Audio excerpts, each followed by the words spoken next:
maybe you just randomly from the algorithm clicked on this, but regardless, hello! Let's begin, shall we? Hello there. Hi. Alright. Yeah, I was slightly late in starting stream and kind of rushing because I got distracted earlier and yeah. Anyway, we're here. Let us start as we always do with our movie puzzle. We got 10 minutes on the clock. Let's try to figure it out. Oh shit, we got a long name. Alright, we got a lot of clues to get through. Spider-Man 2002, so the original, so not Tobey Maguire, not Willem Dafoe, K-I-R-S-T, yep, no, it's too few letters in the last name for Kirsten Dunst. James Franco was in it, Elizabeth Banks was in it, J.K. Simmons.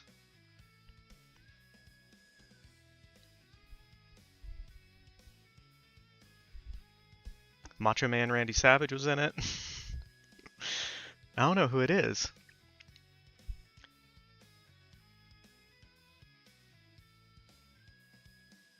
Major with 75 stream streak. Major has been here for all of them. Yu Shu Lian, I believe is Michelle Yeoh's character from Everything, Everywhere at Once. So we'll go with that. Academy Award winner in 1993? Question mark. Dory was Ellen, right?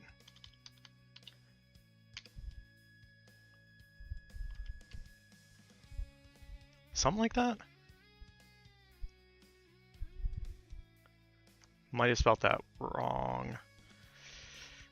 Black Panther. Rad! Hi, hello. How are you doing? How's your weekend going?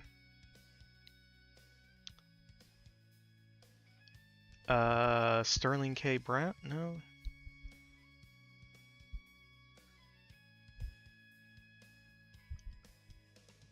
Who else was in Black Panther that has a middle initial that they go by? Chadwick Boseman, Angela Bassett. Like I said, Sterling K. Brown, but it doesn't quite fit. Yes, Rad. Yes, you are correct. Oh! Yeah, of course. Good pool, Major. Michael B. Jordan. It's alright. You can yell Michael B. Jordan at me anytime you'd like. Nightmare Alley, I believe that is going to be Cate Blanchett.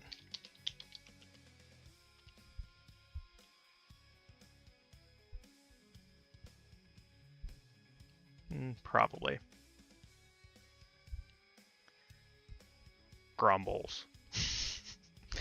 Academy Award winner in 2010. Which we'll come back to. Adventureland.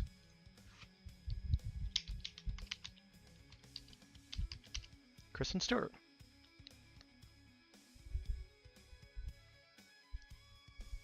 I think we got all the consonants. We just need the vowels in the first one.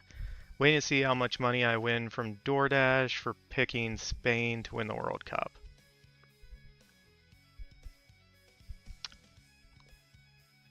Good luck, Rad. Raging Bull. Oh, Joe Pesci.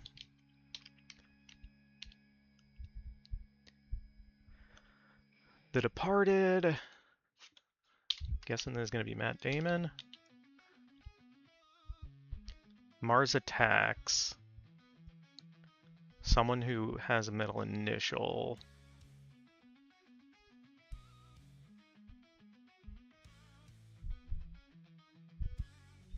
Nothing's coming to me off the top of my head. Talented Mr. Ripley. Jude Law. Who's in our movie as well. It's a split of 5 million with everyone that picks Spain, so I'm guessing maybe $5. Yeah.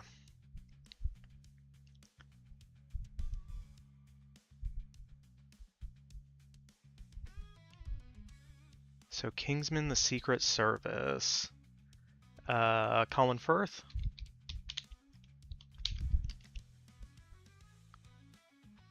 The Avengers. Literally anyone.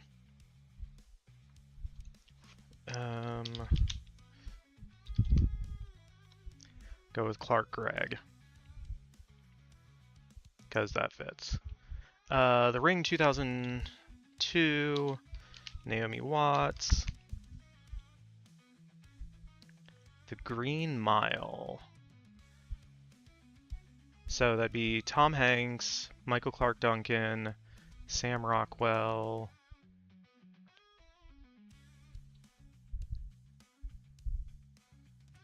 I don't know who else was in it off the top of my head. And another friggin' Mars Attacks.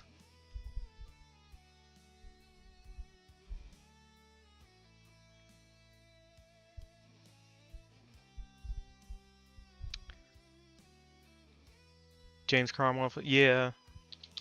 Nice pool, Major.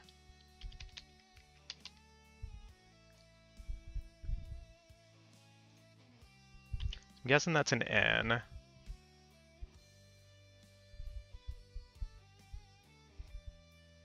I think Clark Gregg might be wrong. Yeah, I think... Yeah, so I'm pretty sure it's Scarlett Johansson.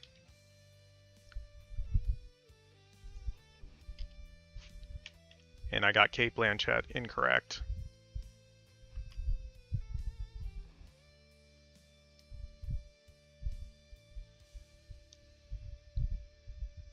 Who else would it have been? Oh well.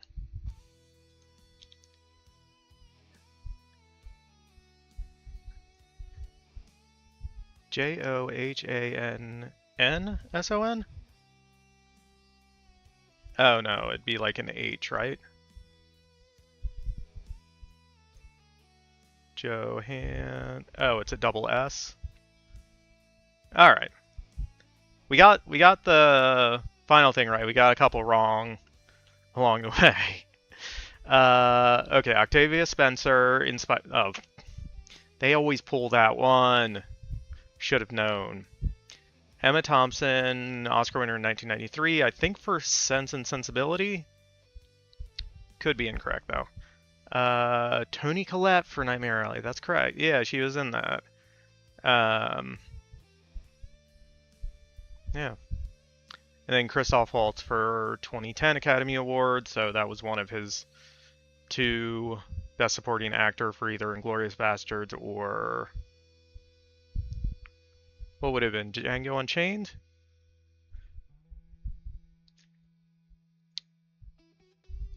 Which one, Major? Okay, we missed Michael J. Fox for Mars Attacks. Fair. And then it was Chris Evans in The Avengers. Sense and Sensibility. Yeah. I believe I've seen that one. And then Danny DeVito is the other one for Mars Attacks.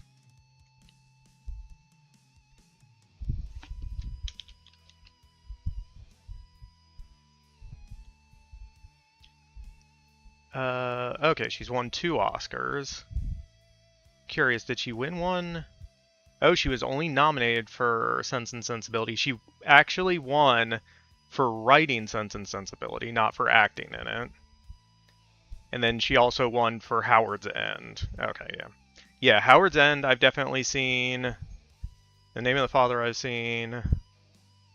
In her version of Sense and Sensibility. Pretty sure I've seen. Yeah, her and Kate Winslet.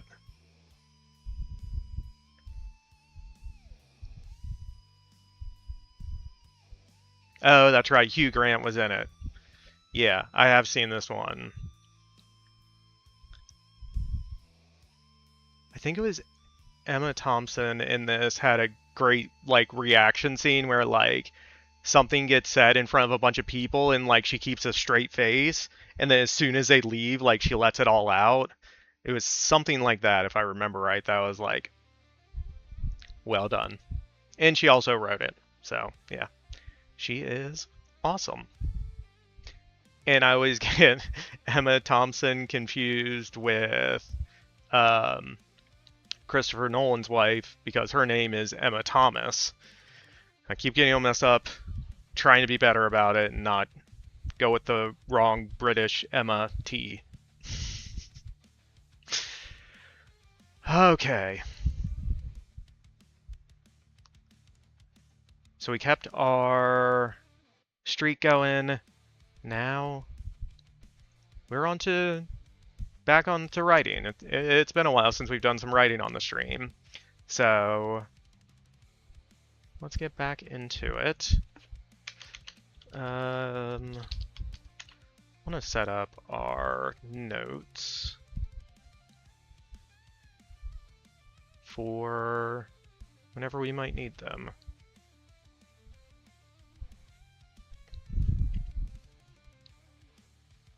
All right. So, previously, when we started writing Captain Marvel 3, I don't know if I shared this, but so all my videos I post up on YouTube as just kind of a backup. And so I posted the previous Captain Marvel writing session with the graphic that I have that says, you know, Captain Marvel 3. And I got 3 comments from the same person. And all the comments were like, the Marvels wasn't Captain Marvel 2, just like Thunderbolts wasn't Black Widow 2. So how could this be Captain Marvel 3 if there hasn't been a Captain Marvel 2? It's like, So that was fun. I replied politely, if you watch the video, I put Captain Marvel 3 because it's easier than saying the third movie in the MCU that features Captain Marvel in a leading role. And in the video, we call ours not Captain Marvel 3, but Captain Marvel, the Enemy Within.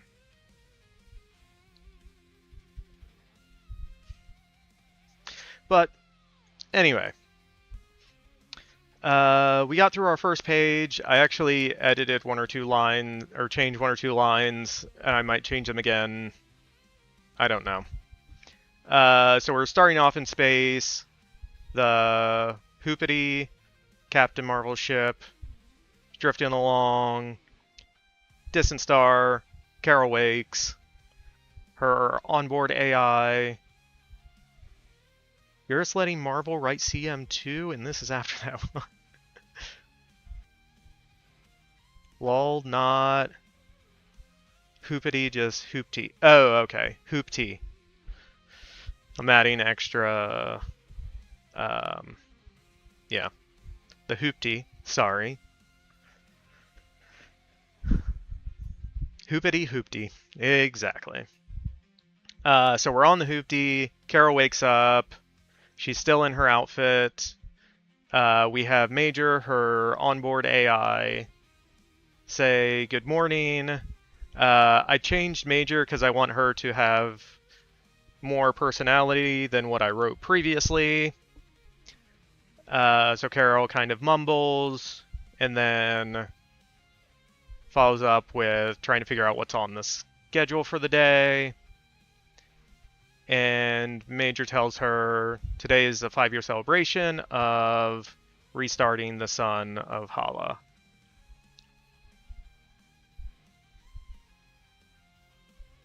Restarting Hala Sun.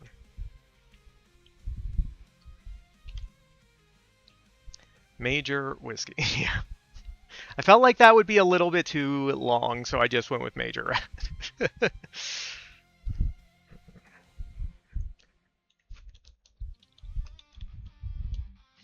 Alright, so we're going to continue on with some of our opening stuff, getting Carol to Hala and to the celebration. So that is our plan for today.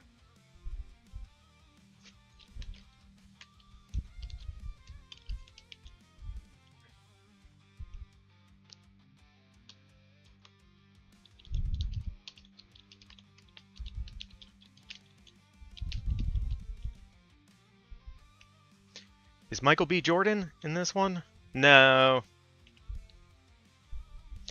No Michael B. Jordan.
That's not right.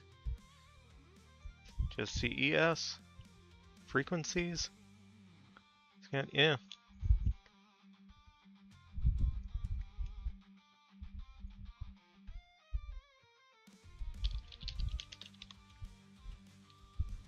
Nope. CIE. I before E, except after C, except in frequencies.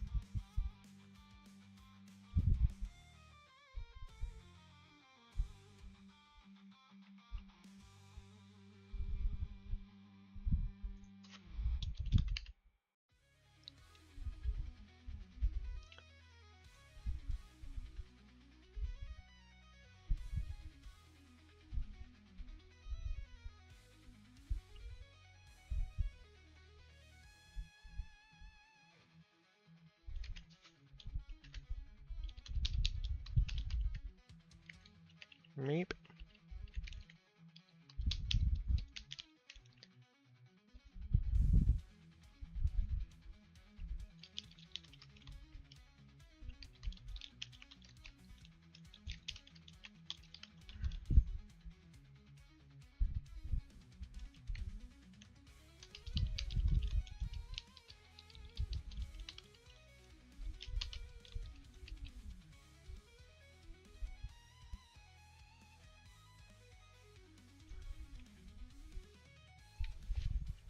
Alright, so we got through all that.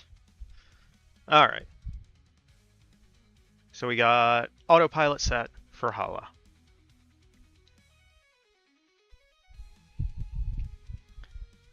Now we have to figure this out.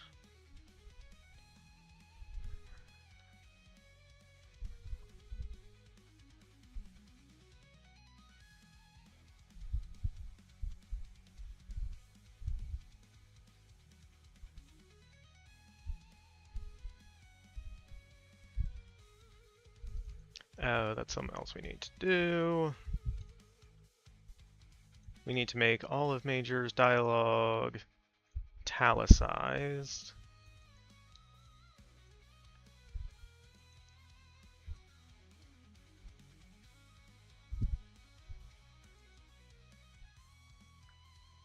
Yep, Major is fancy as fuck.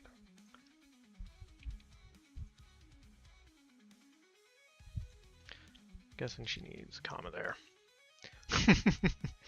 Alright, Major is italicized.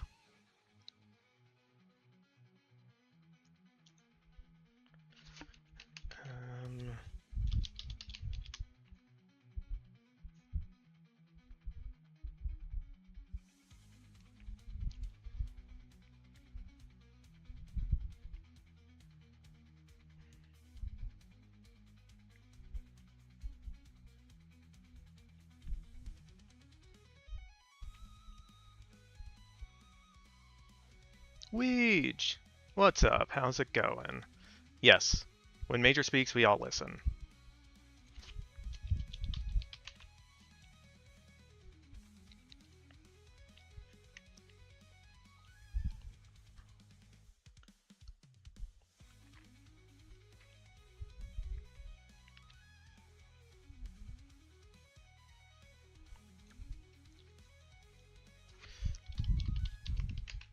Trying to figure out the right word. Downcast.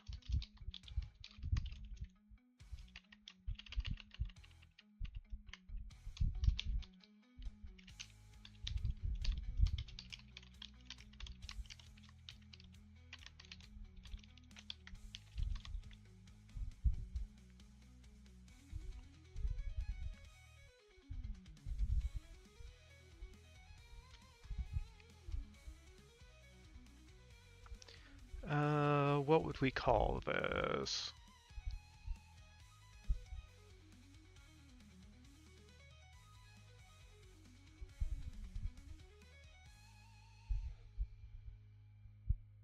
Interior.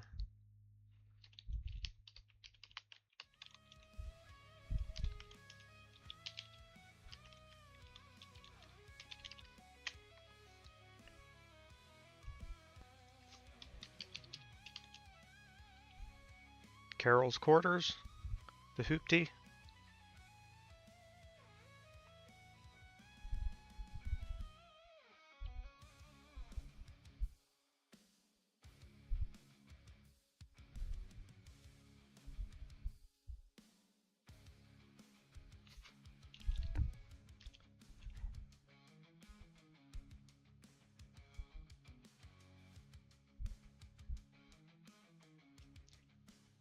TLBG, hi, hello, welcome in, how's it going? How is your weekend? Writing's going pretty good, we're just starting up,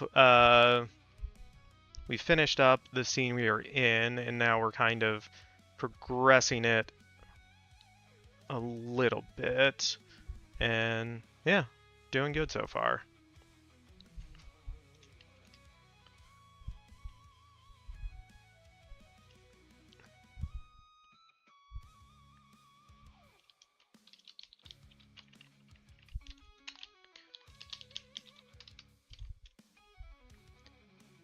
For me, watch Hands of Dante, The Odyssey, and finish Chapter 9 of my story. Nice!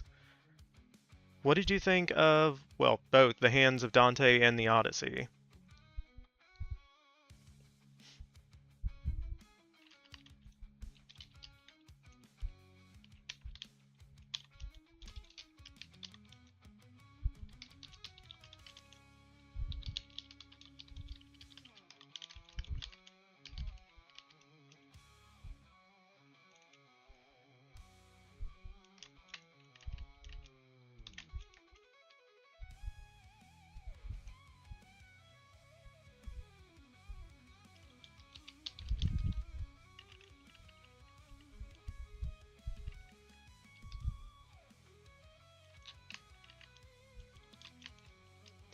Walking past the bathroom, Carol catches a glimpse of herself in the mirror.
Worn patched.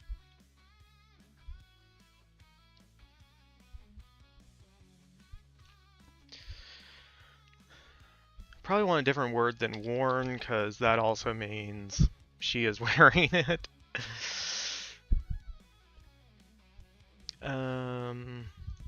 This.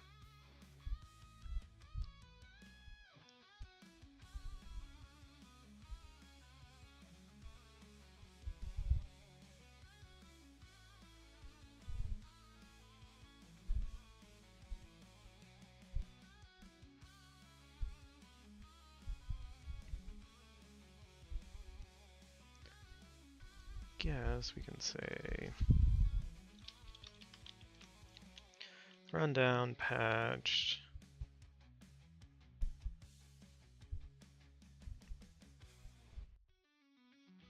Rundown, patched up.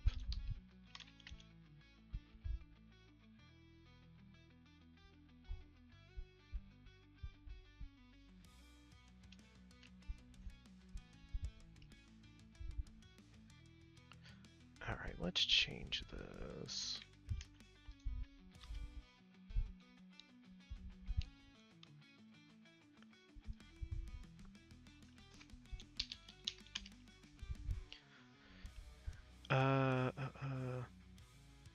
The Hands of Dante is very good, since it makes Mafia with flashbacks at Dante Alighieri. Unique part is that the present in black and white, flashbacks are in color. Goal, find the manuscript of Divine Comedy was an interesting premise. Yeah, like I saw the preview with, was it Oscar Isaac playing dual roles in that one? But yeah, that one looked interesting.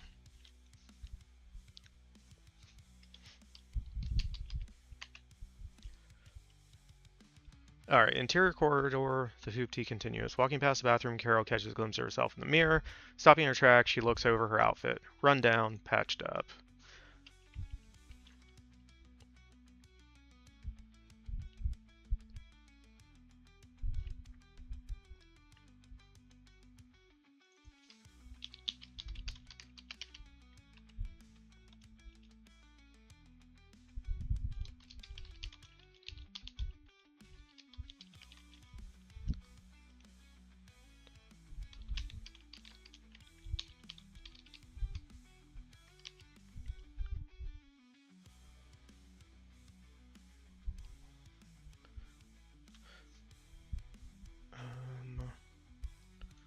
Switch that. Point open the door to her closet.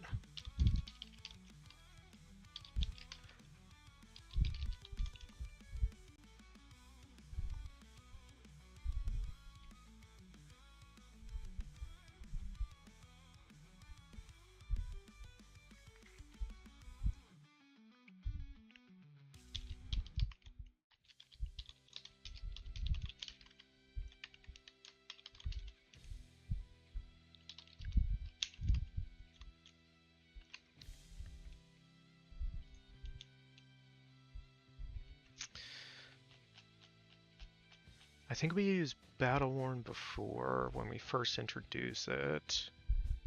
Yeah, so I need a different.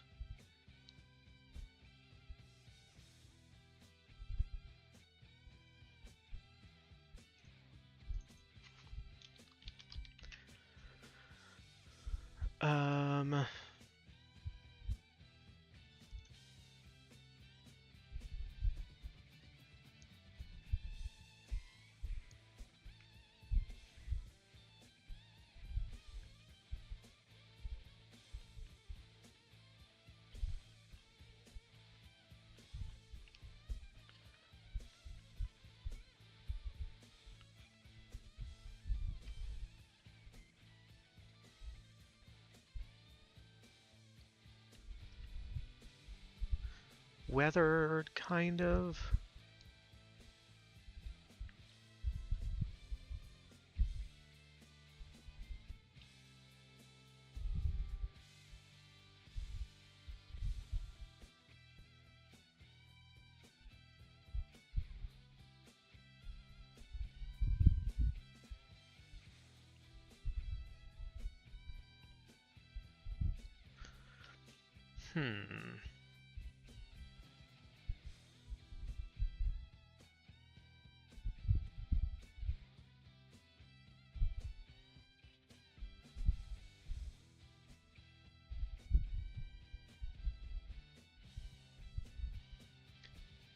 think ragged or tattered.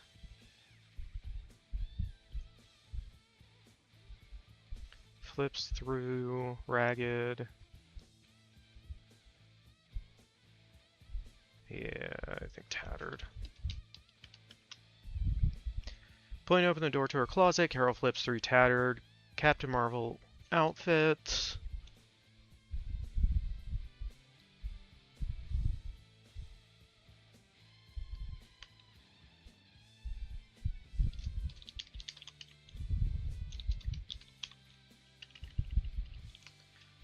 G-A-R.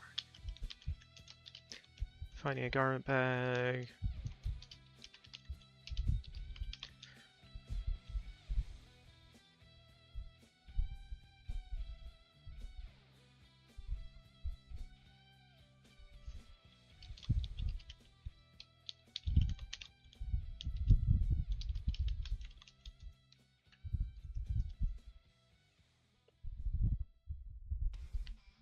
What would the note say? I want something short.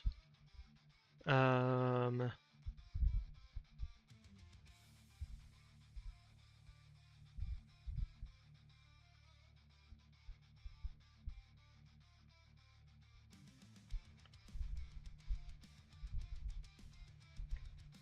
me 1 second, I'll read that.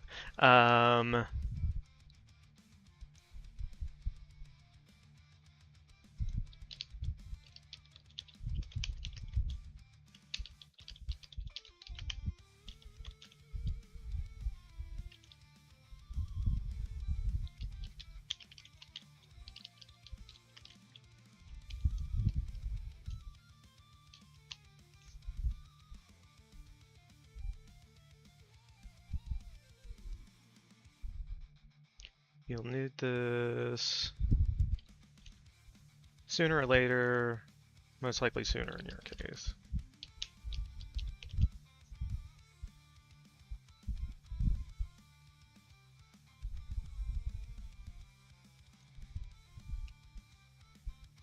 Yeah, I think that works. Alright.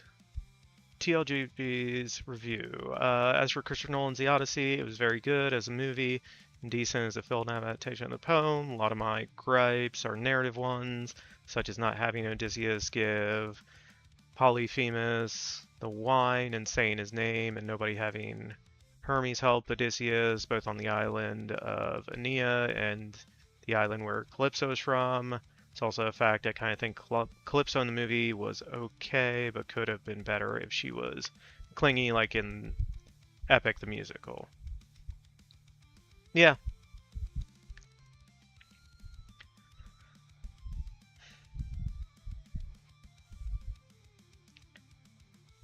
So, it sounds like most of the issues you had are because you know the original text.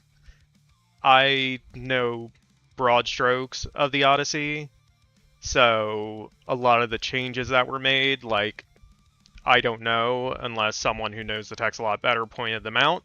So a lot of that stuff really didn't, what's a good word?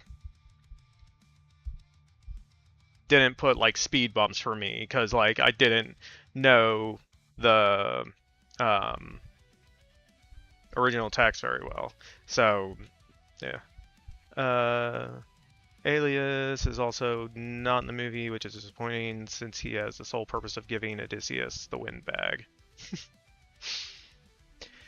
Yeah, I mean, at a certain point,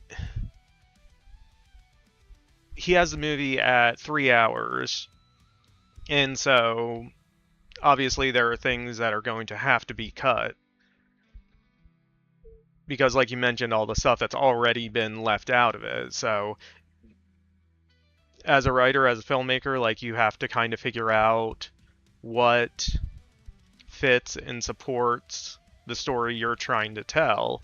And from what I've seen and read, it seems like a lot of the stuff he left out was either repetitive or didn't propel the story forward in the way he wanted it to go. So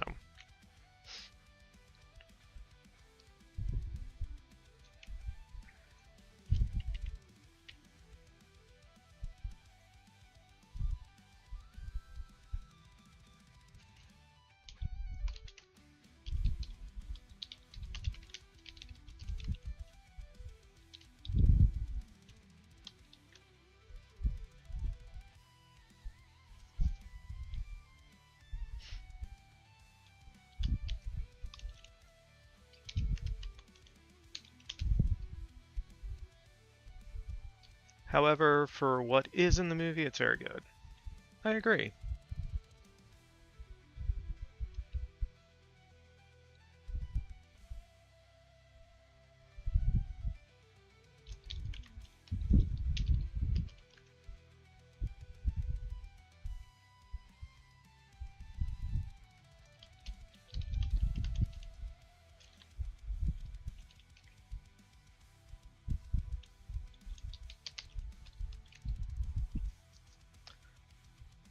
Mahupti approaches Hala.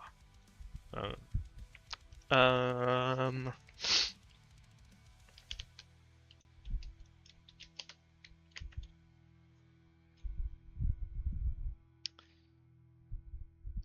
So I believe I want this to be...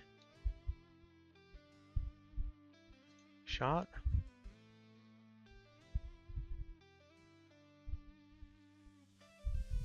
No.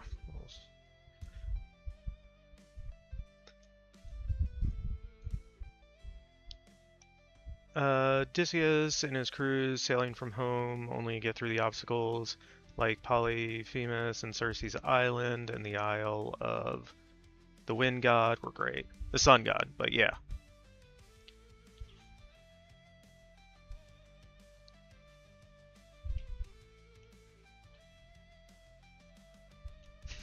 Yeah, on my Instagram, I've been getting like non-stop Odyssey stuff, so it's a lot of like clips, a lot of interviews, a lot of memes. One of the cool things that has come up a couple times is people have put together this is based on the poem, so not necessarily the movie, but it also applies to it.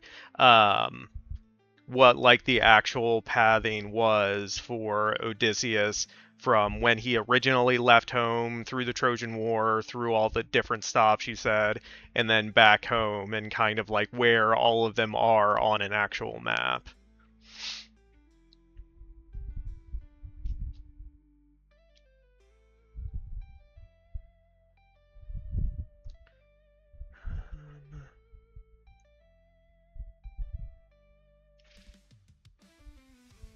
Telemachus in the movie is good since he does visit Menelaus in Helen of Sparta.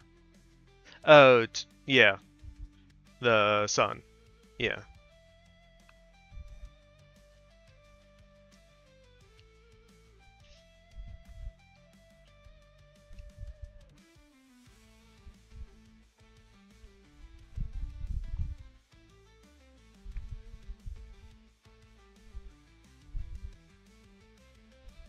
As far as fight scenes, they were pretty good. Yeah, I agree. Although, at least early on, a lot of the fight scenes were just like Odysseus and his crew getting into a situation where they're going to get massacred and them trying to run away as quickly as possible.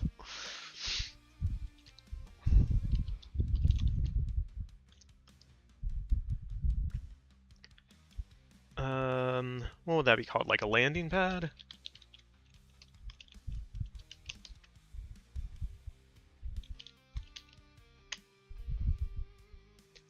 I do still think the let's go line is still stupid. Well, yeah, one thing I saw about that is I guess a lot of people before the movie came out thought it was him telling his men, like, let's go into a fight.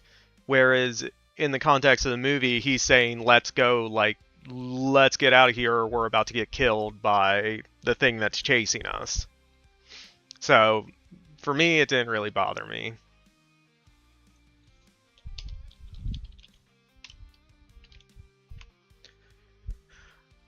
Physical or digital platform used for stave or auto takeoff, storage, aircraft, recreate. Okay, yeah, landing pad, I guess, is technically cool.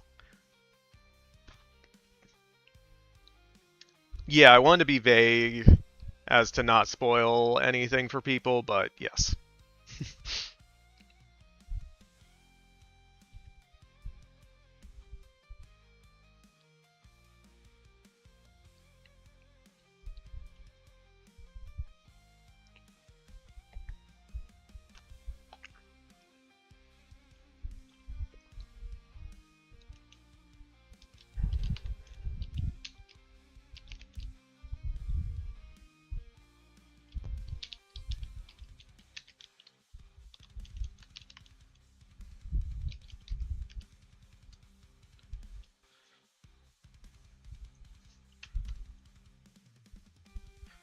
them going through the underworld was okay, but fell flat for me.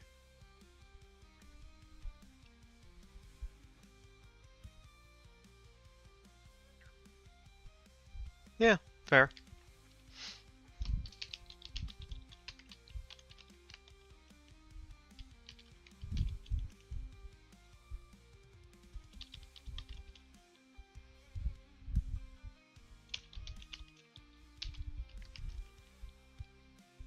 Touching down the rear hatch of the hoopity opens?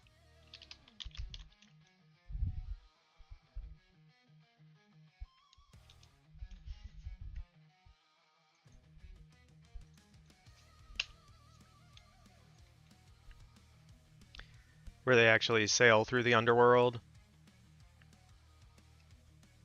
Because I want something akin to Epic the Musical. Oh, okay. Yeah. Because when, it would have been Cersei tells him how to get to the underworld. Like, she specifically says, like, when a river of ice meets a river of fire, you'll have arrived. And, like, so I was kind of hoping to see that, because I think it would be cool looking.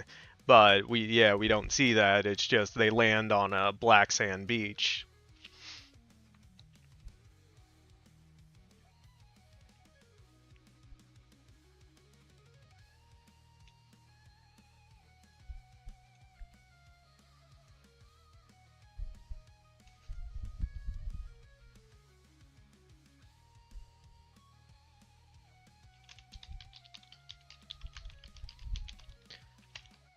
Carol stands within.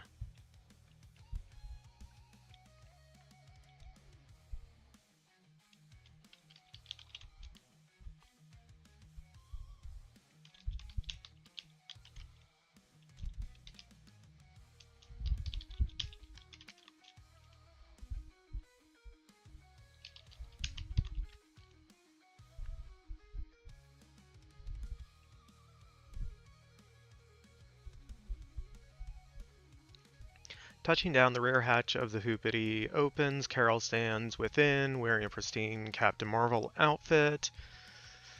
Should I describe the outfit? Probably. I really wanted to see Tiresias with a blindfold that Odysseus is not. With a blindfold that Odysseus is not coming home and people think he's dead. I do not understand what you're saying.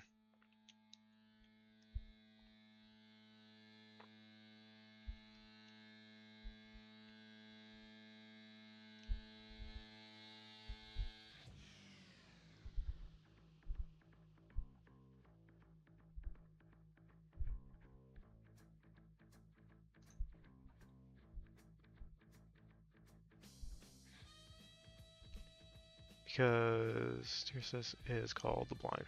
Oh, okay. So you just wanted to see him more with a blindfold rather than just like the whiteout contacts.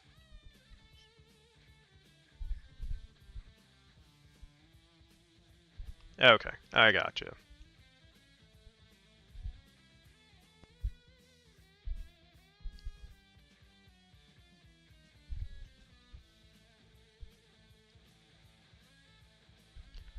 Outfit. A.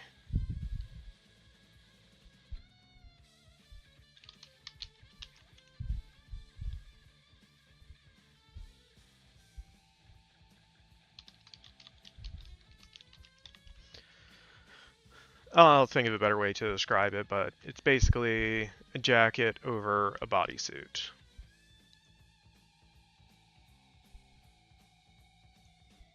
This one.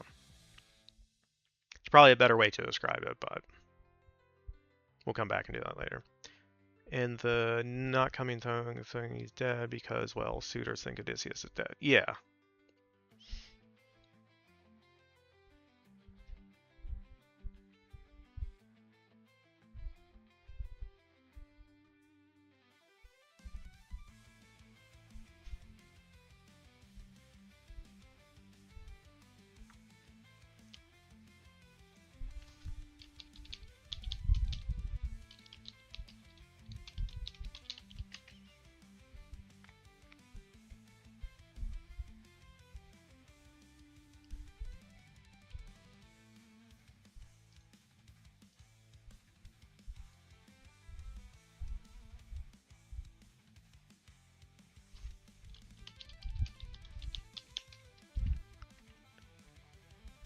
M-I-L-I.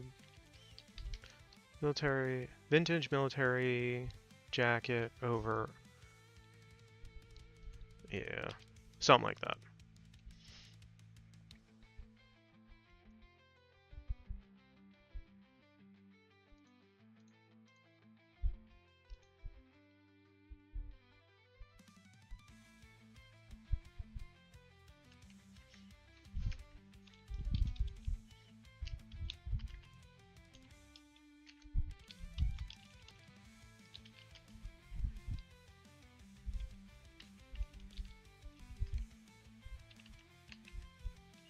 As for Johnson, maybe they were good. All the armor was a bit odd.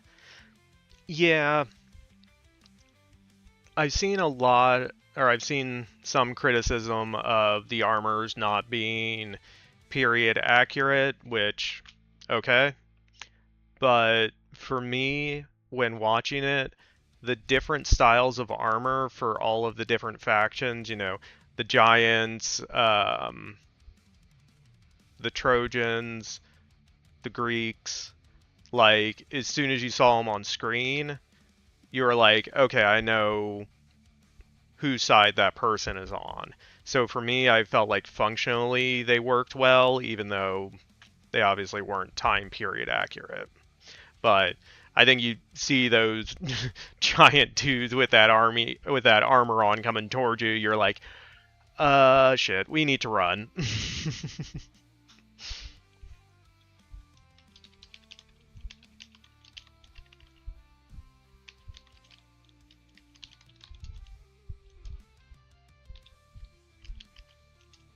C-H-E-W.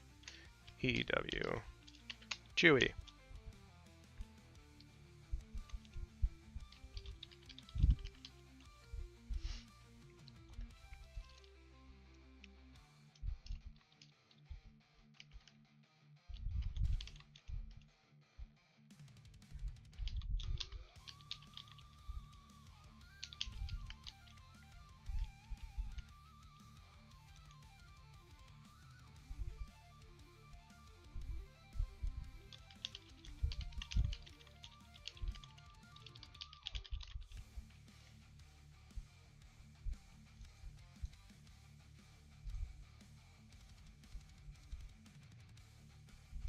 F-L-E-R-K-E-N. Yeah, we can capitalize it. Yeah. We spelled it correctly.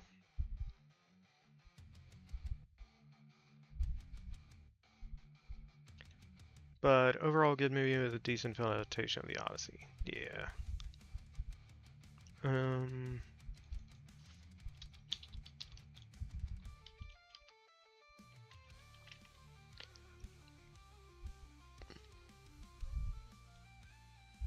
Need to align on dinner plans with El Husbando BRB.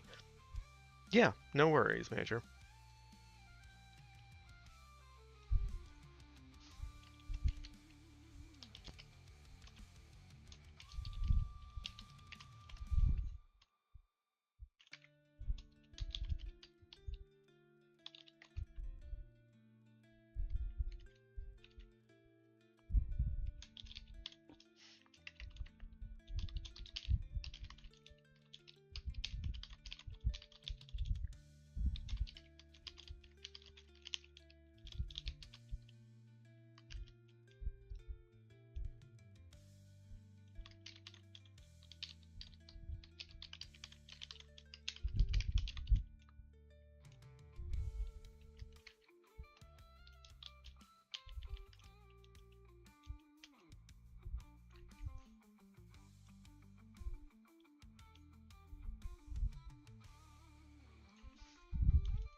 If we get another movie based on legend or myth, some for dear life, please do a movie on the Epic of Gilgamesh.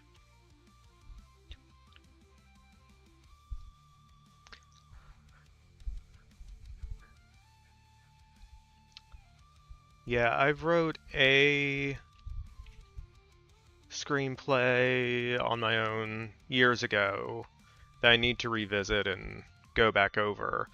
It's not based on a specific myth or legend, but it is based around Norse mythology, and it was kind of in a similar way, similar to the depiction of the Odyssey, in that, like, I set it in a world where the Norse myth and the pantheon of gods were real. And then I had basically a human go on a quest in that world, and they interact with different gods, and some help, some don't, and I tried to have kind of different takes on versions of the gods that I thought would be more interesting. So I like how it turned out. I feel like the Epic of Gilgamesh would make a great movie. Yeah, they made, I believe it was Robert Zemeckis made, sorry, a movie on Beowulf that was all CG, which I don't remember being very good, which I know Gilgamesh and Beowulf are different. But yeah, could be interesting.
I said fine before.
Okay.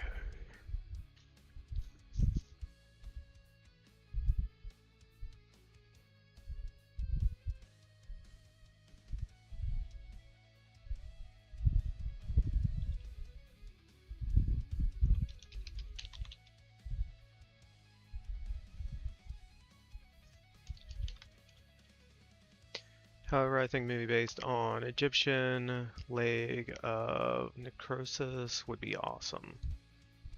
Oh, Legend of, yeah, gotcha.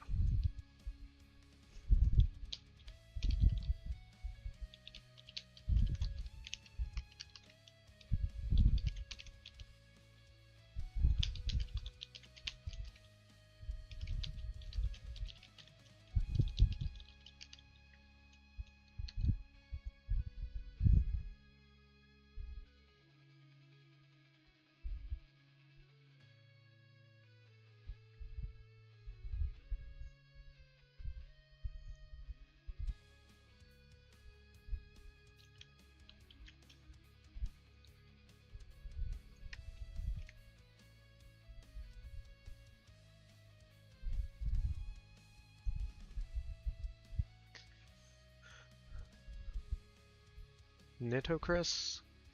Possibly was the last queen of the 6th dynasty of ancient Egypt. Her name is found in writings long considered relatively accurate sources, major chronological documents of the region of the king's age in Egypt.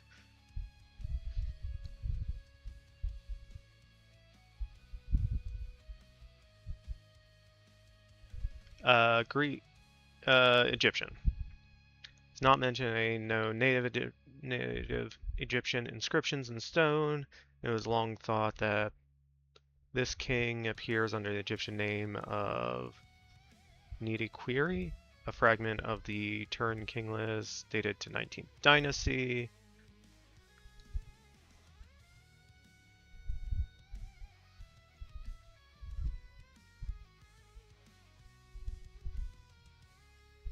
Tennessee Williams.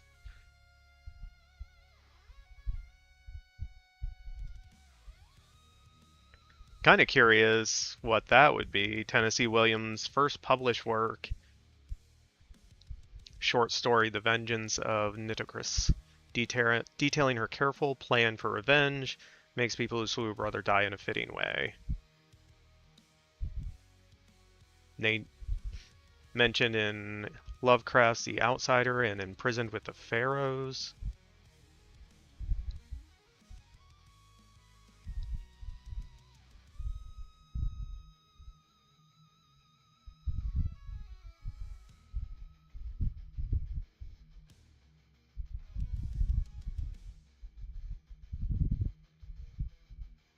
Okay, so they don't really get into the mythology here.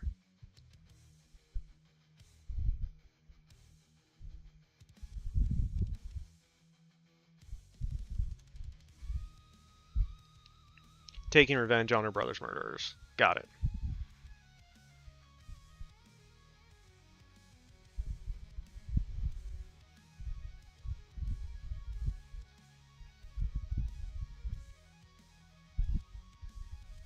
Yeah, obviously I only know the legend by what I've read in the last, 5 minutes, but yeah, building out the story, I think it could also it might feel like two movies, but almost doing like the first half following more of her brother and what led to those who murdered him doing it, and then shifting to her plot to take revenge and executing the revenge might be kind of interesting. Grief-stricken that her brother died, saw revenge, invites the assassins to dinner, flood the room with the water of the Nile, killing the assassins. Yeah, it also says here afterward took her own life to escape retribution. Yeah, I think it could be interesting. There's let me see if I can find it.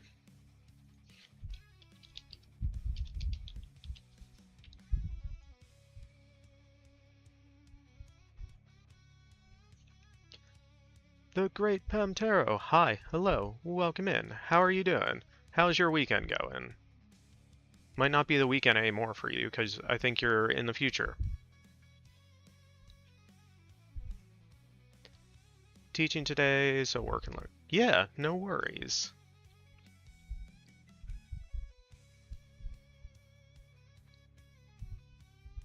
Okay. She committed suicide by fire? Yeah, it's money. Okay. So TLBG. These two movies, Die Nibelungen, Siegfried and Kriemhild's Revenge. So these are two Germanic folk tales that were made in obviously over 100 years ago, but they're still excellent movies. But basically the first movie is all about Siegfried, who is like the traditional hero's journey of Siegfried. He defeats a dragon, he gets power. Okay, you know Siegfried and Kriemhild. So that's kind of what I was thinking in my head of the story we were talking about, because like the first half is all about the traditional hero, and then at the end he gets killed, and so the second one's all about the revenge taken on by Kriemhild. So yeah, I think something similar to that, those arcs could be interesting. Siegfried vanquishes the dragon Fafnir. Yeah.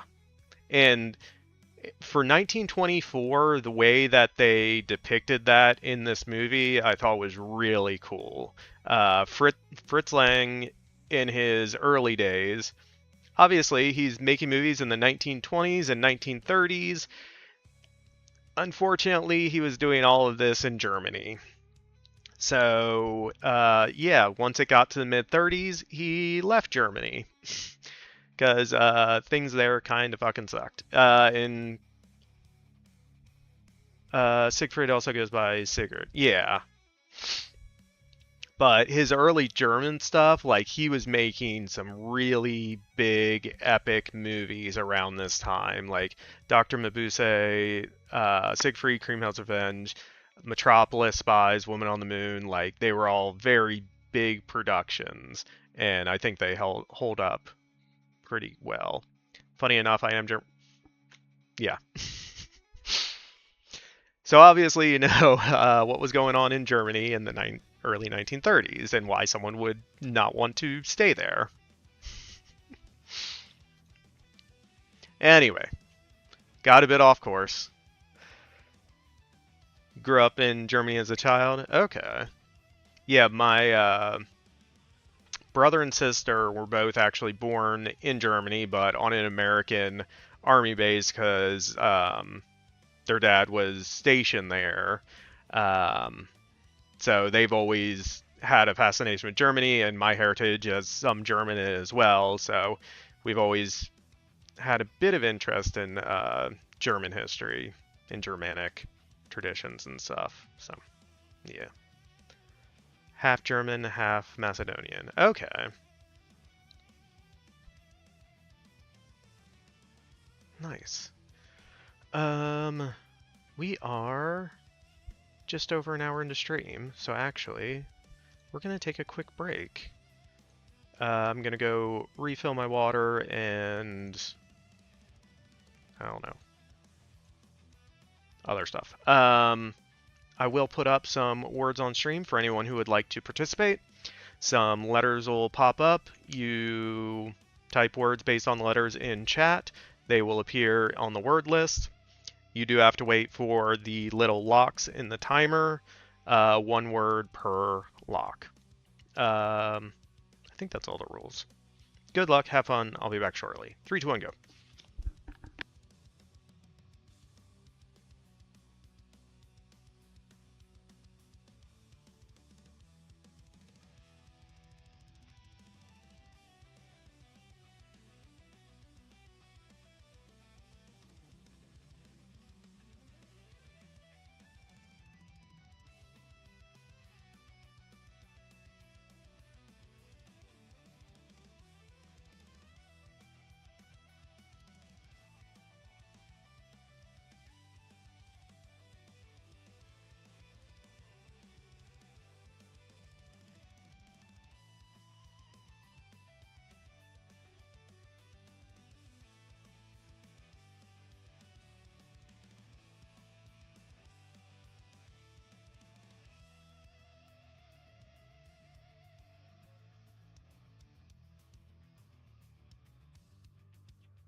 Well done, chat. I thought we got enough for that first one, but we came up just a little short. But Major with the hard carry, as always, I helped. Sylvie, hi, hello, welcome in, how are you doing? Naughty Dog, hi, hello, welcome in, how you doing? Sage, hi, hello, welcome in. Hope everyone is having a great weekend. All right.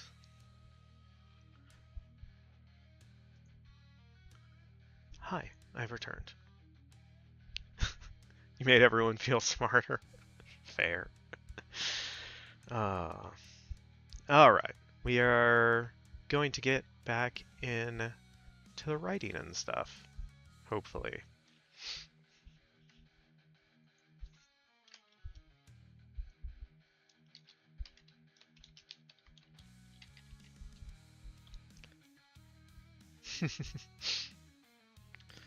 We already did the fade in.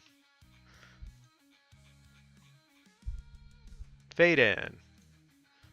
We're on to a scene. One of our scene 6. We're 6 in.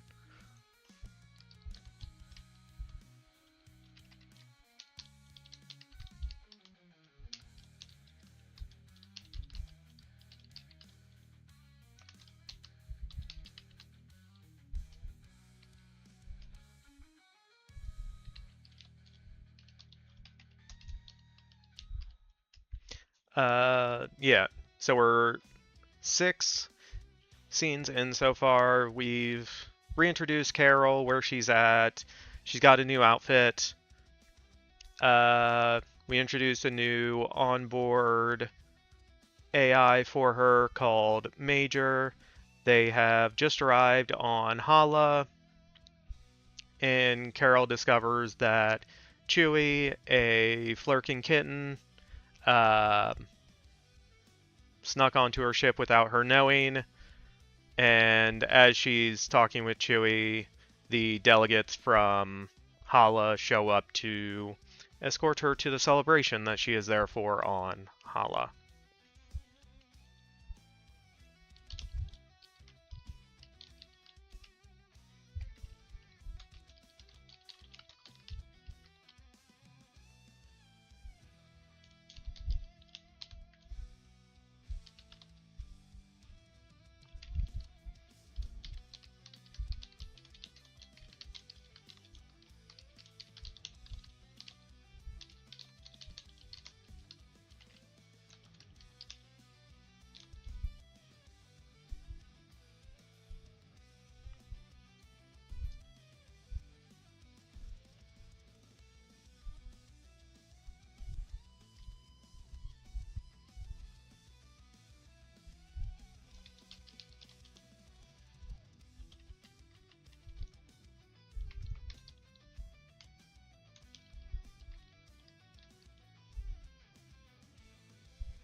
Okay.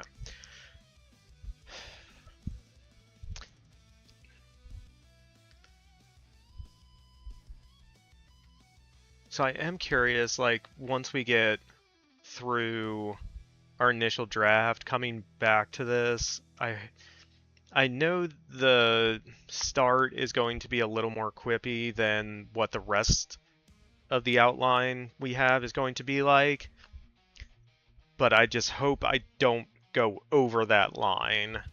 Um, yeah. Because there will be some quipping and stuff later, and it's supposed to be a Marvel movie, so there's going to be some quipping and funny stuff, but I'm trying to avoid what they did in like the opening to like Thor Love and Thunder, with Thor just being like the butt of all the jokes, and like I don't want that for this, but I do want some lightness and some quipping and some laughs. Yeah, that's what. Yeah, I'm not going back through it right now, but I'm just saying like that's one thing I want to kind of keep an eye on when we go back through it. Um, that I kind of walk that line that doesn't feel too quippy too quickly, because it's not going to be that as we progress, or I don't anticipate it being that as we progress. So. Alright, so for our outline, we finished that. I changed this so we do not bring Chewie along. Chewie stays on the ship, but he's not going to stay on the ship.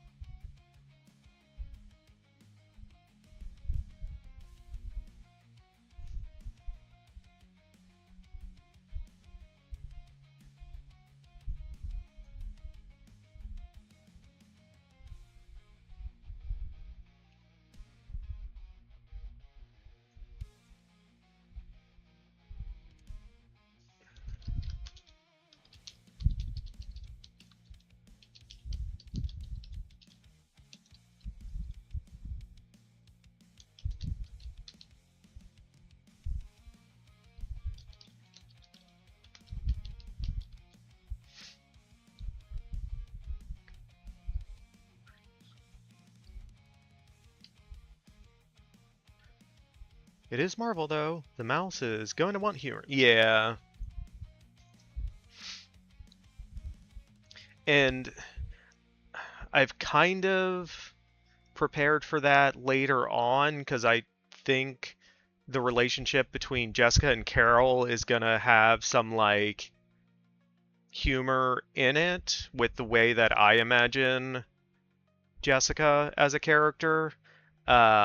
But there's definitely going to be some other stuff as well. So we'll get in some jokes and funny moments here and there when we can. But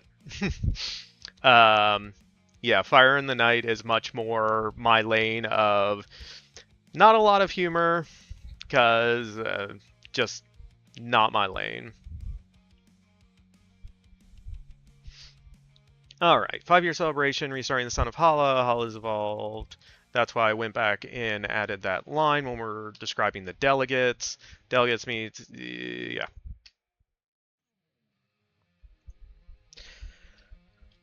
Alright, so exterior.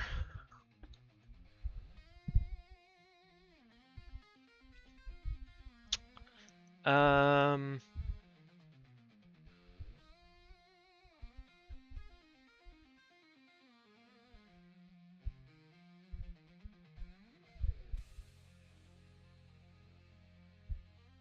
Sorry, I'm trying to think of what I want to call this. I feel like it's going to be at some sort of park. I don't know if they're gonna if they would specifically name the entire park after Captain Marvel, but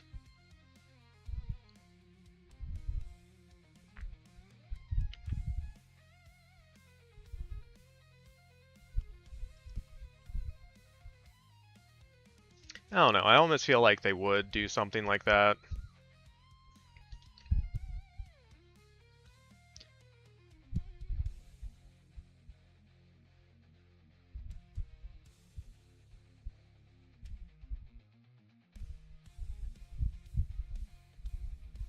Ooh, let's instead...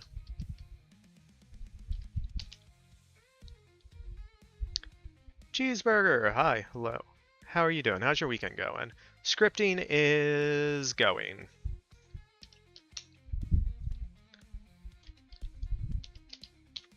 Holla. Exterior park, then put a description about statue reply. Yeah.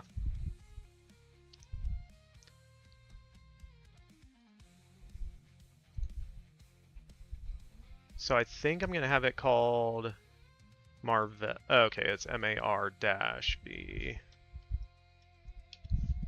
Marvel Park.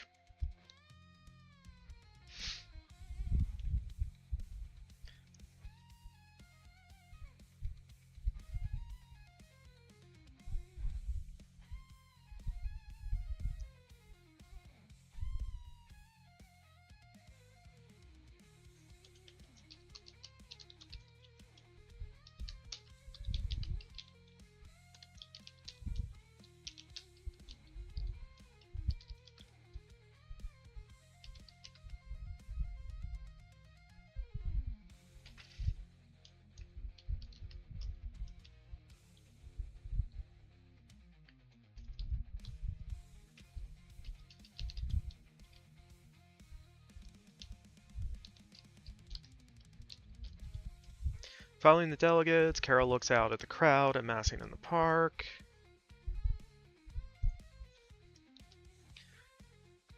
Going alright, just got back from teaching a military saber and pistol class for reenactment. Ooh, interesting.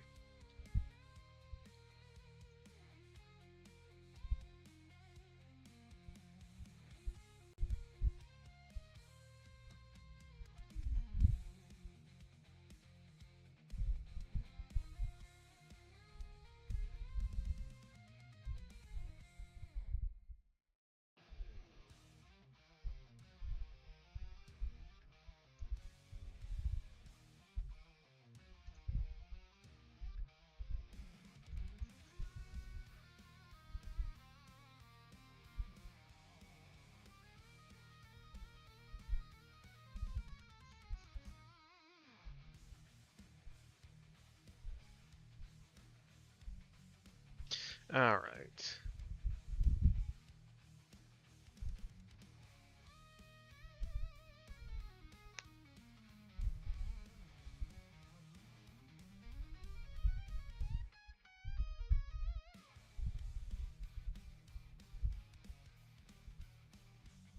Sorry, I'm trying to play it in my head how I want it so I can put that on the page as clearly as possible.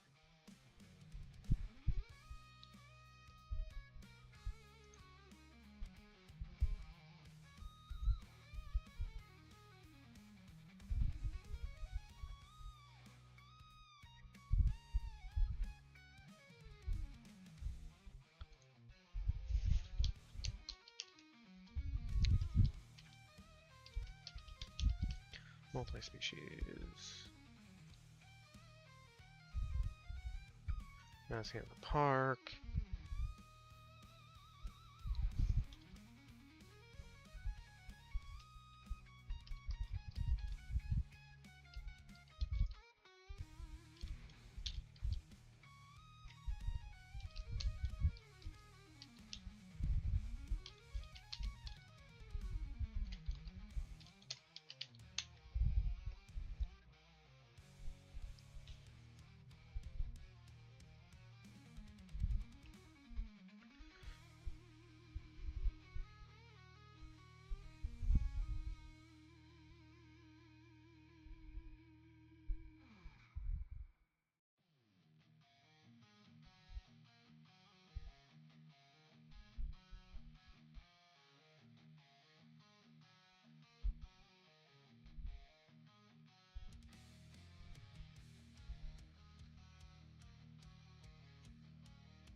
They can handle sabers well as pistols that we need to work on still. Many barrel flaggings on their person or others.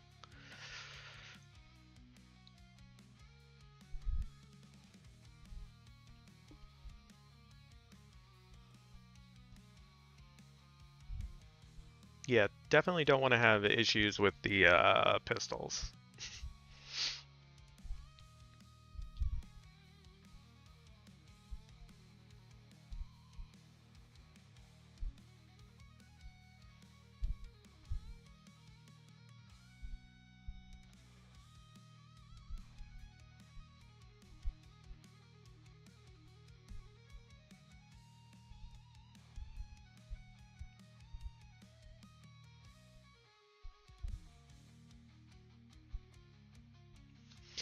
Alright, so at the ship, she's walking, she sees the crowd.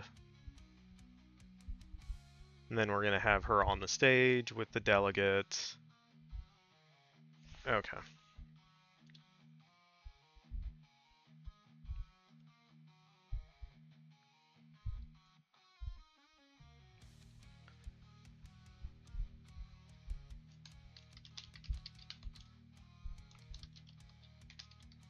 For the crowd.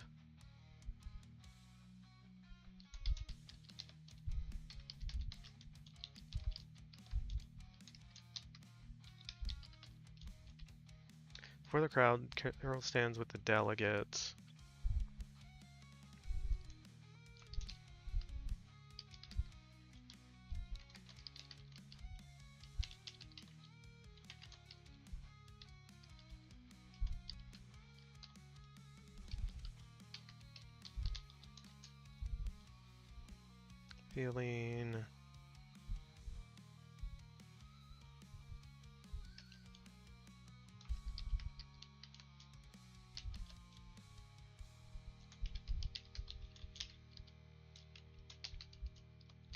Feeling a statue of Captain Marvel.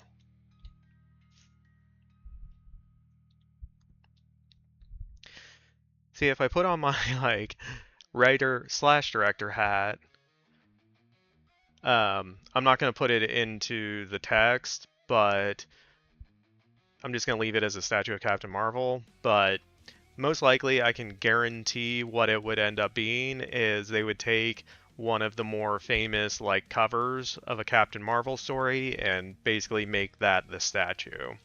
So that's what I imagine it's going to be.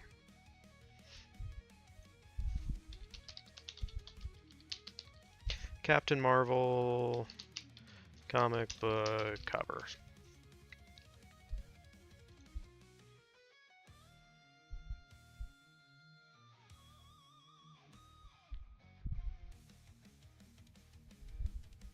See, I would want it to be Captain Marvel and Marvel. It's okay to describe the position or stance. Yeah, I don't feel it's essential, but I'm just saying, like, as a director, if I read that, I'm like, all right, we're making it the cover of one of the comic books. It would probably be the one with Captain Marvel and Captain Marvel, like something like that. But whatever. We're not making a statue. We're just saying there is a statue.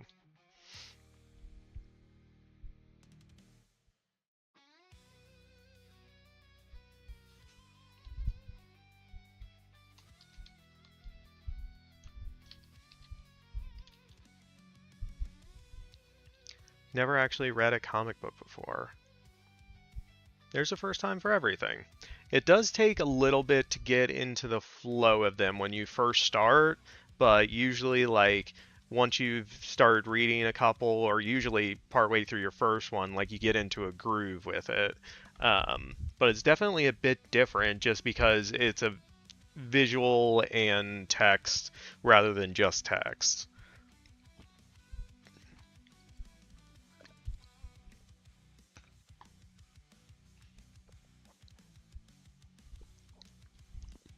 Yeah, that is a fair point, Naughty Dog.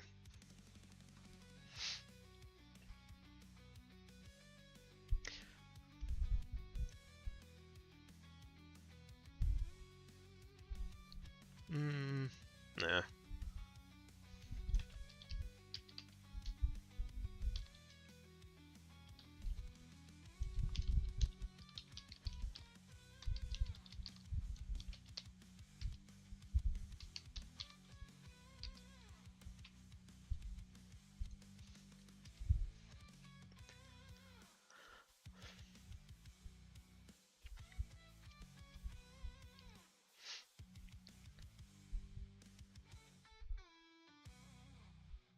So what is this scene supposed to be? So what we're writing right now is still kind of part of the opening sequence. So basically what's happened so far is we start off with Carol on her ship, and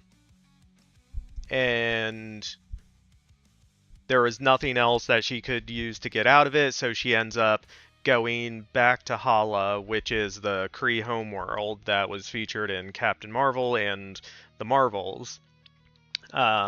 And what we're at right now is a celebration that Hala is having to celebrate Captain Marvel for reigniting their son. This is going to be a big part of what happens at the end of the movie, so it's something I want to set up at the beginning, kind of reminding people about the fact that Captain Marvel restarted their son. They now view her as a hero, and as a society, they're starting to evolve and move past what they were when we first got to Hala in Captain Marvel. So this isn't the witch script. No, this is not the witch script. This is Captain Marvel 3-ish, which we're calling Captain Marvel: The Enemy Within. We're writing a Captain Marvel script because I wanted to write a Captain Marvel script.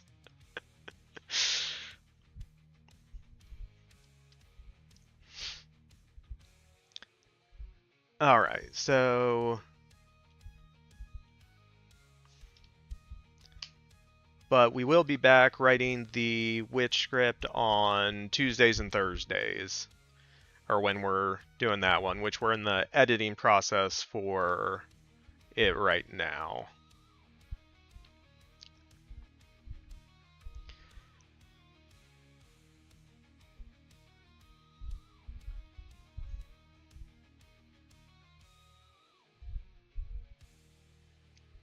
Alright, so we have Carol on the stage with the delegates. They reveal the statue, crowds cheering. This is when things are going to start going wrong. So we're going to have the grapplers show up.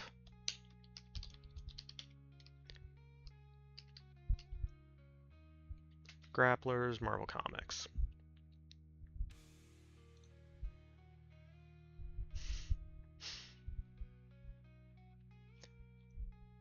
Sorry, that's bright.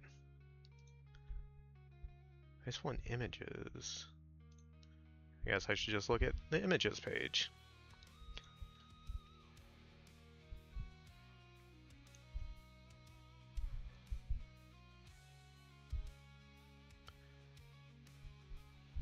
Yeah, the grapplers are weird, man.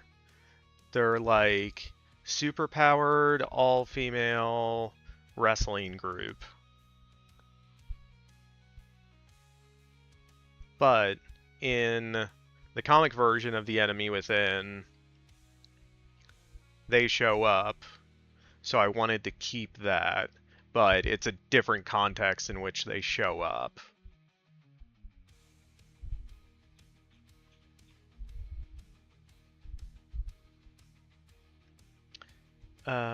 So the ones we have...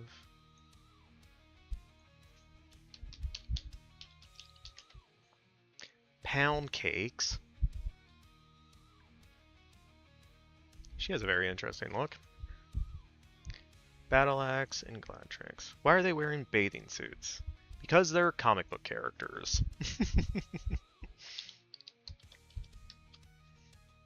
Battle Axe. Alright, she wears green, she has battle axes.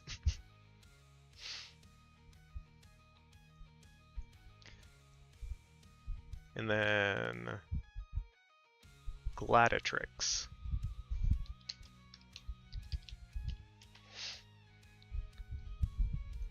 Yeah, sure, we meant that. Also wears green, but kind of has a mohawk.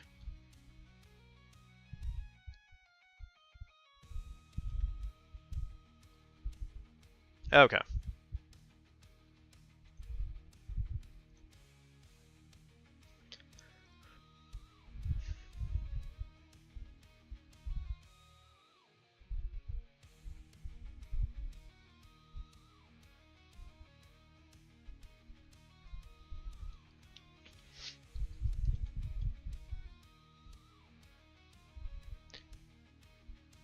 Okay, so from beyond the crowd,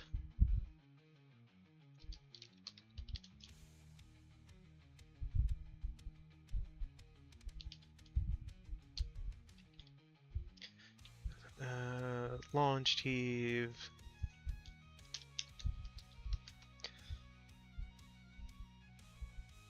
You want a verb? No, no, no. Send through the air.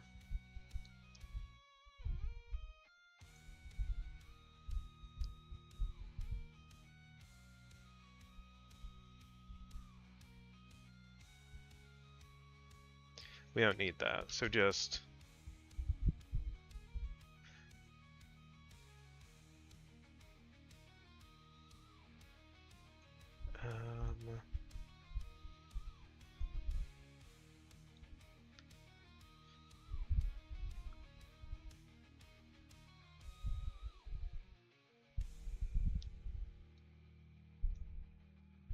what would be the word for that?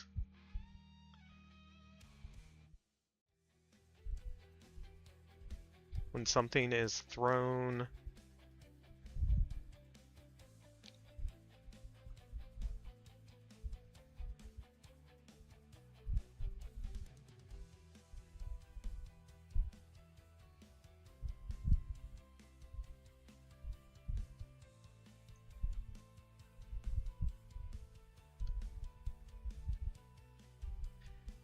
A word for when something is a projectile, because I just feel like I'm trying to say it in past tense. A boulder is thrown at the stage. I'd rather have it be a boulder soars at the stage. Something like that, maybe?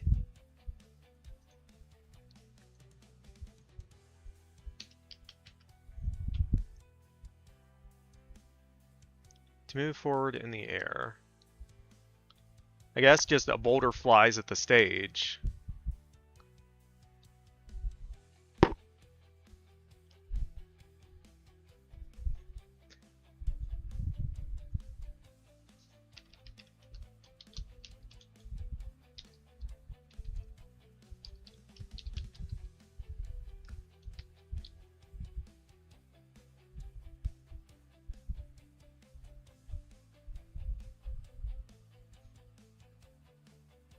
Boulder, crowd cheers. Boulder flies at the stage.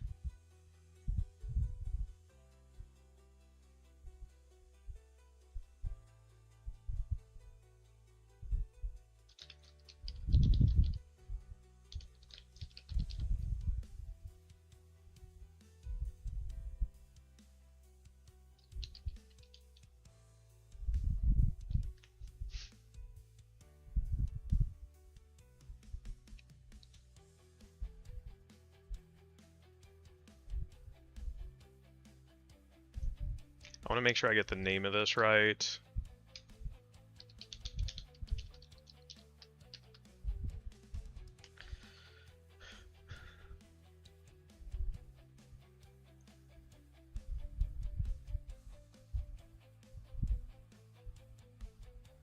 Marvel.com. I think we can trust that.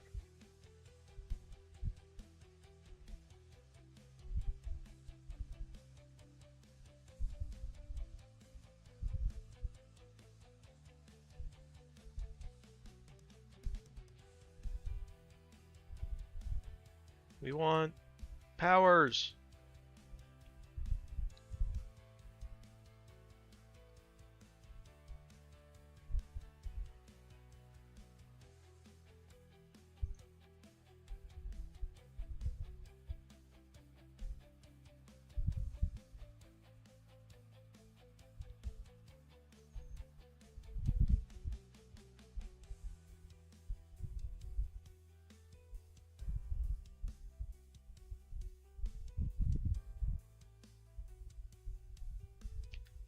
Marine fly, test pilot.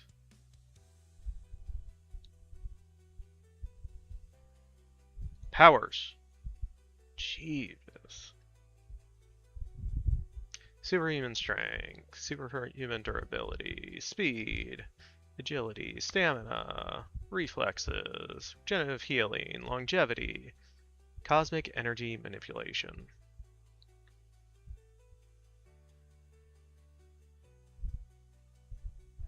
Energy blast. That's photon blast.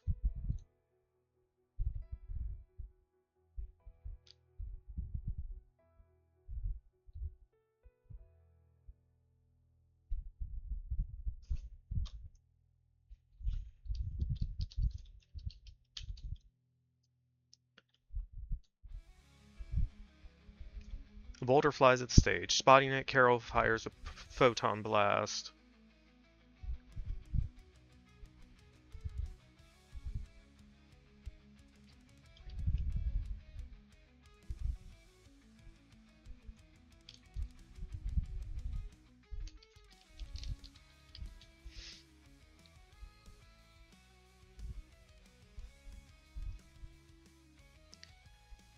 You wonder why Marvel made her so powerful. Her name is only Captain Marvel.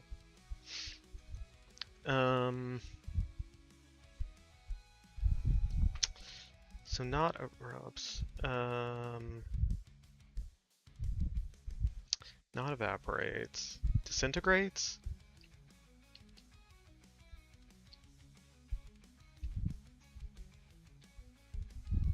She fired a solar breeze. That might come later.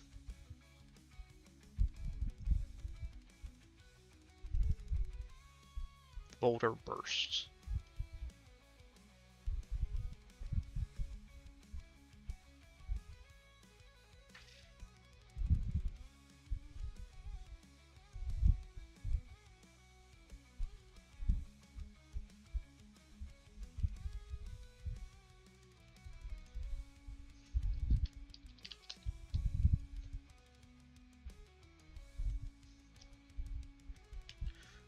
The boulder shatters.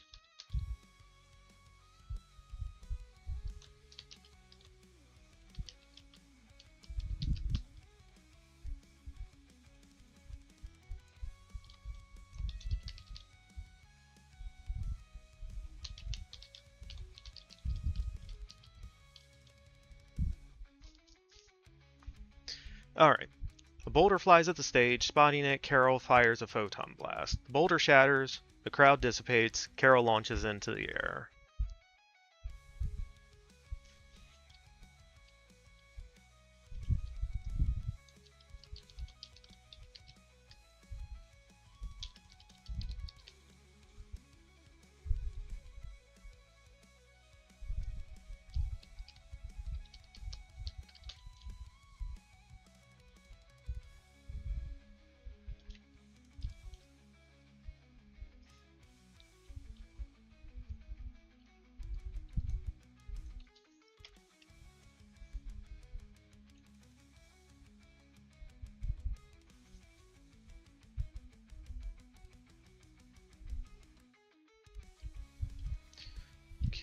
Okay.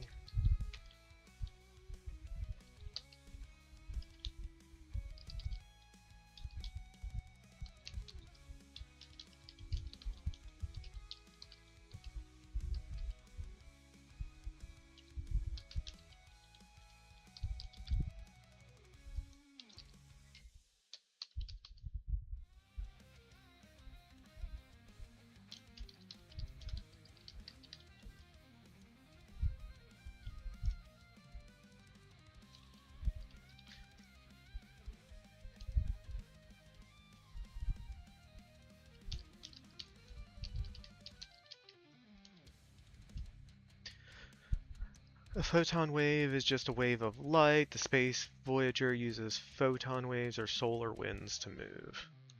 Okay, interesting.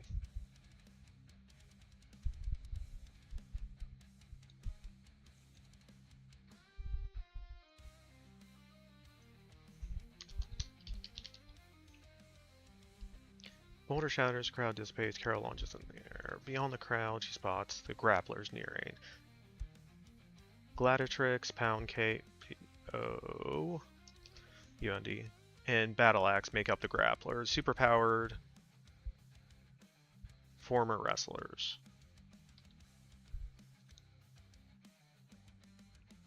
Yeah.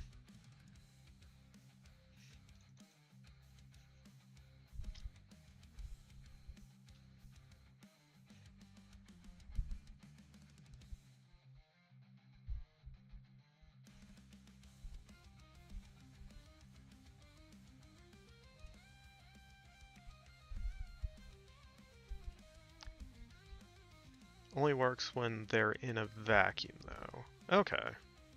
Interesting.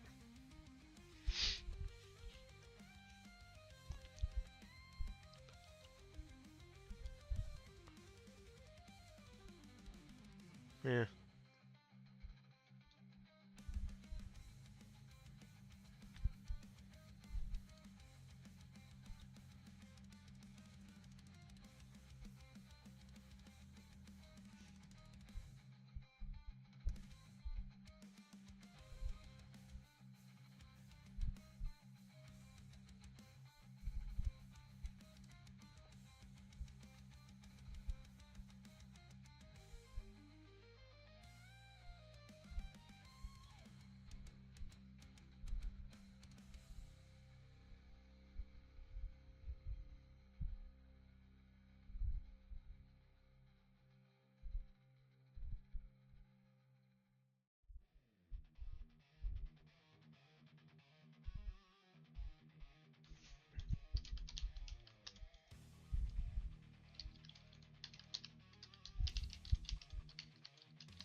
Sort of act like regular particles when interacting with matter. Think tiny bullets, but move in waves.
Okay, so the grapplers are nearing, Carol's hovering.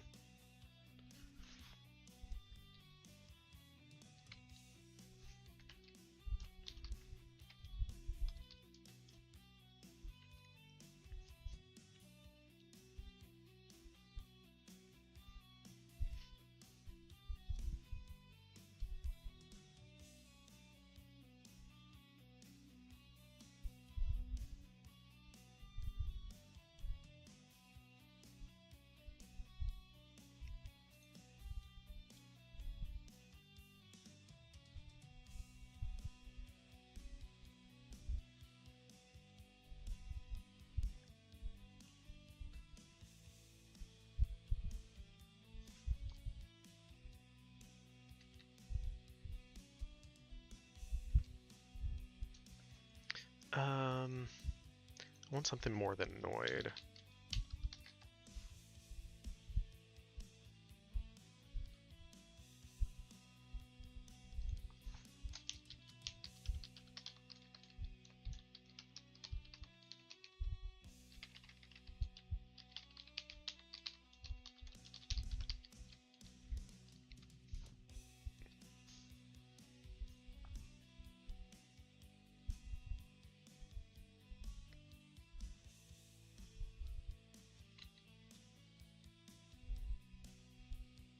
Vex, stress, inundated. Yeah.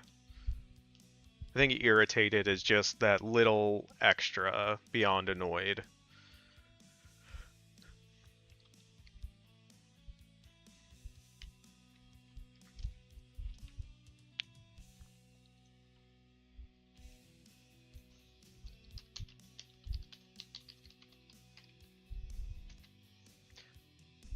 We need the name of a planet.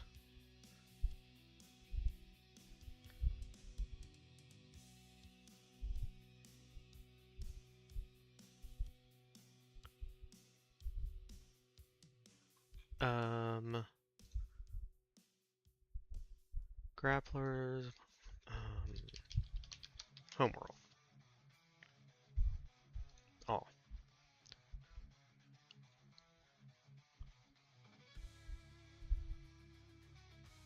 From Earth.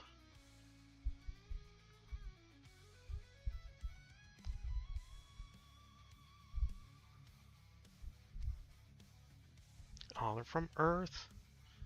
I don't want them to be from Earth.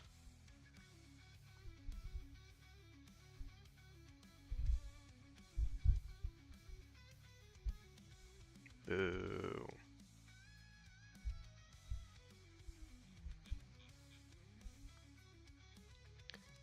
Alright,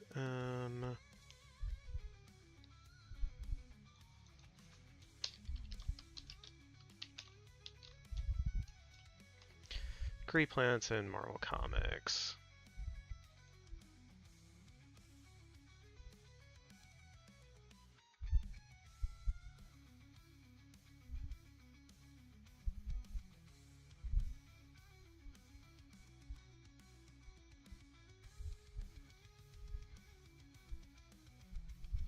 Yeah, we know Hala, we want other planets.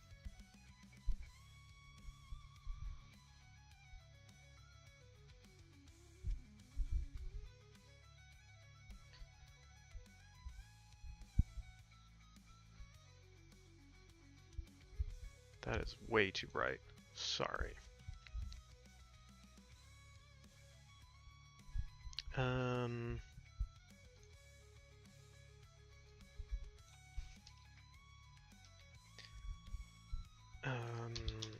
Planets in the Kree Empire in Marvel Comics. Torfa, that was named in one of the movies, if I remember right.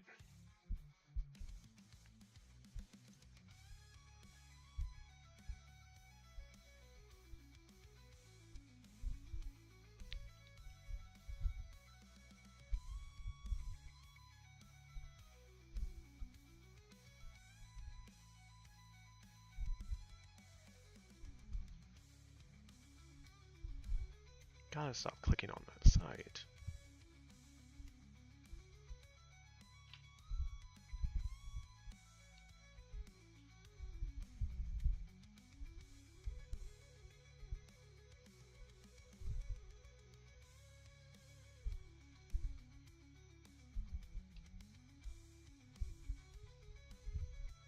Alright, we're just using this one.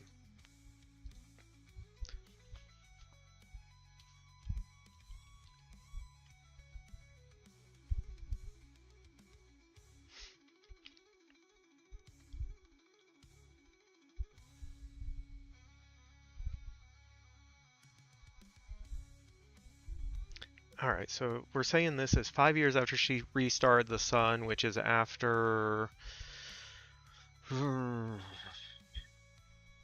Probably gonna have to save this.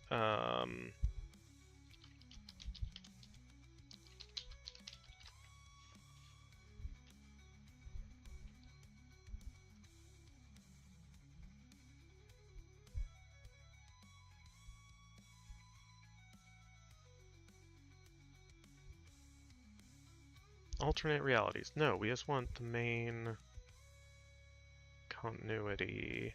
When did stuff happen?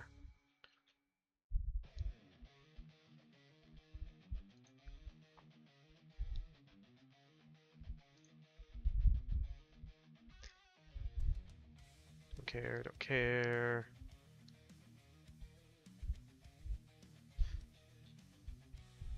Okay, this is kind of what I'm looking for.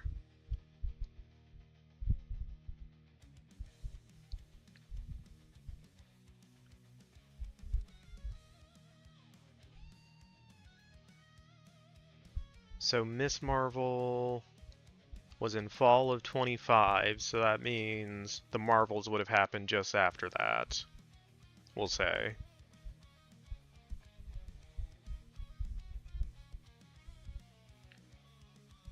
The Marvels was set in 2026.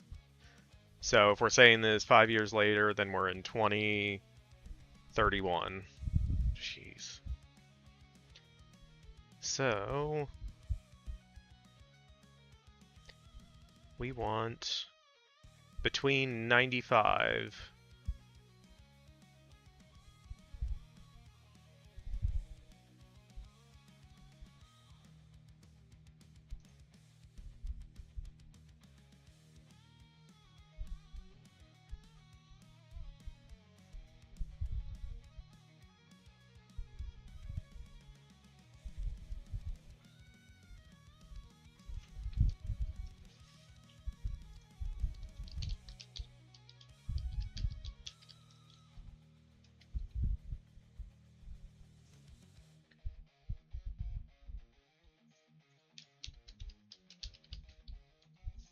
Never thought I'd be writing a character named Pound Cakes, but I didn't come up with the fucking name.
Alright.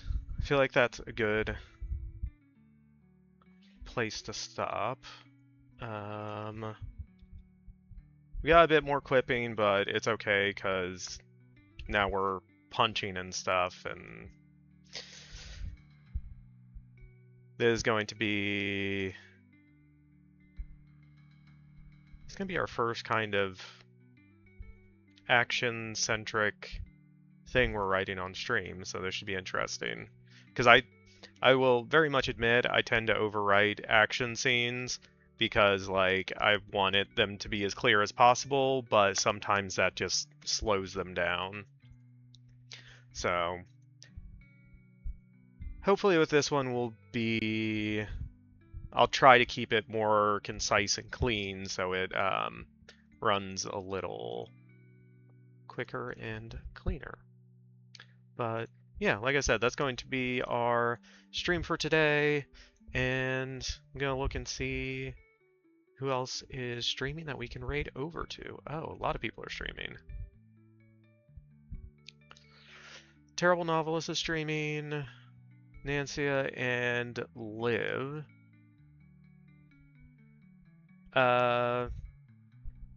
Anyone have preferences?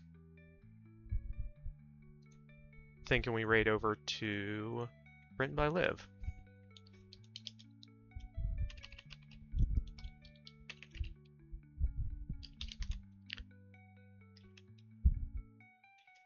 Great minds, yes.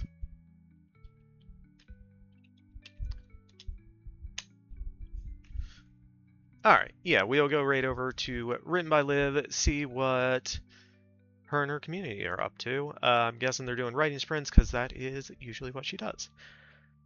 As I mentioned earlier, I will be back on Tuesday. We will be picking up editing our Witchy project. Yeah, that is the plan. Thank you everyone who stopped by, hung out, lurked, chatted, all the stuff. All the things. I appreciate you. We have our raid messages. One for anyone subscribed is first. Second one, anyone following should be able to use. There's